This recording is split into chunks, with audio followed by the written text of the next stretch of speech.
राधे राधे भक्तों, आप सभी को कार्तिक मास की बहुत बहुत बधाई हो, बहुत शुभकामनाएं हो। कार्तिक मास व्रत कथा महात्म्य में दूसरा अध्याय। कार्तिक मास व्रत कथा के दूसरे अध्याय में भगवान ऋषि सूत जी नारद जी को आगे बताते हैं कि भगवान कृष्ण ने बताया कि जब गुणवती के पति ओ पति को राक्षस द्वारा मार दिया गया तो वह बहुत दुखी हुई। यहाँ विस्तार पड़े कार्तिक व्रत की कथा का दूसरा अध्याय। श्री कृष्णचंद्र जी ने कहा, हे देवी गुणवती, अपने पिता और स्वामी को राक्षस द्वारा मारे जाने का संवाद सुनकर पिता और पति के क्लेश से दुखित होकर करुण विलाप करने लगे। हाय नाथ, हाय पिता, आपको त्याग कर तुम कहाँ चले गए?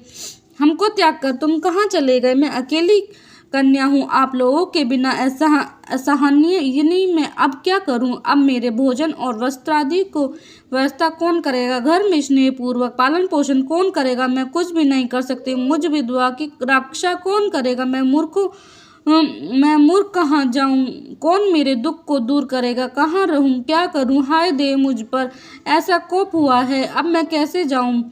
मैं बड़ी ही पापिन हूँ। श्री कृष्णचंद्र जी ने कहा कि इस तरह रोते हुए वह मृगी की तरह व्याकुल होकर अपने को भाग्यहीन, असुखी, असहीन, जीवनहीन कहते हुए बोले कि अब मैं किसकी शरण में जाऊं जो मेरे दुख को हरे। तत्पश्चात वायु से आहत केले के वृक्ष की तरह वह पृथ्वी पर गिर पड़ी। अधिक देर बाद होश में आई, फिर भी अत्यंत करुण विलाप कर बहुत विकल होकर शोक महासागर में डूब गई। अपने घर की सारी वस्तुएं बेचकर सावधानी के साथ अपने पिता और पति की यथाशक्ति श्रद्धाधिक क्रिया की। उसके पश्चात उसी पुरी में निवास करती हुई वह विष्णु भगवान की भक्ति में तत्पर होकर शुद्ध तथा शांत स्वभाव से अपने इंद्रियों को अपने वश में करके वह रहने लगी। उसने जन्म से लेकर मरण तक एकादशी का व्रत तथा कार्तिक मास का विधिवत सेवन किया। हे प्रिया, ये दोनों एकादशी और कार्तिक व्रत हमें बड़े ही प्रिय है।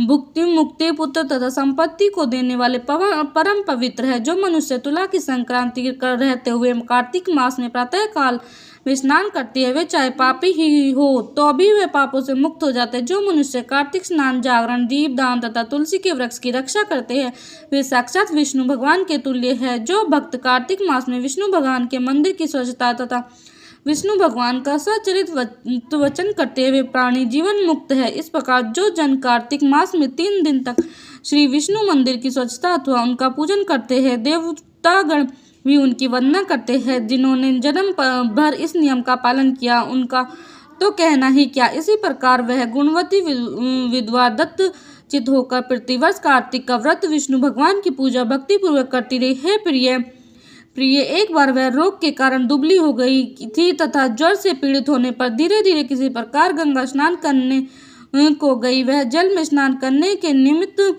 उतरी और जाड़े से कांपने लगी और विकल हो गई। तब उसने आकाश की ओर से अपने ओर आते हुए एक विमान को देखा जो शंख, चक्र, गदा और पद्म आदि विविध शास्त्रों से सुशोभित विष्णु भगवान का रूप धारण करने वाला था।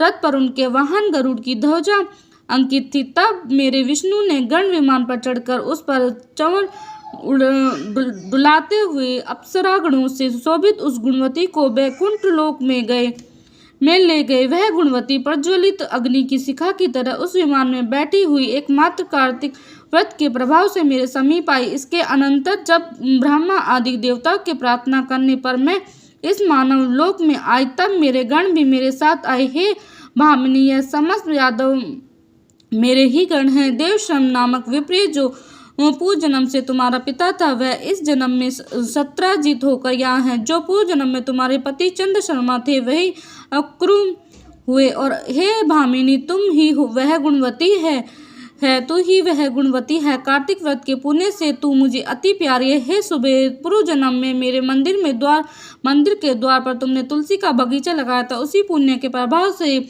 तुम्हारे घर में यह कल्पवृक्ष सुशोभित हो रहा है। पूर्व जन्म में जो तुमने कार्तिक मास में दीपदान किया था, इसी कारण तुम्हारे शरीर में शोभा और तुम्हारे घर में साक्षात अचल लक्ष्मी निवास करती है। उस जन्म में तुमने जो व्रत आदि पत्ती सूर्य भगवान के लिए अर्पण किया था, उसी के फल से तुम इस जन्म में मेरी प्रिय भार्या हो।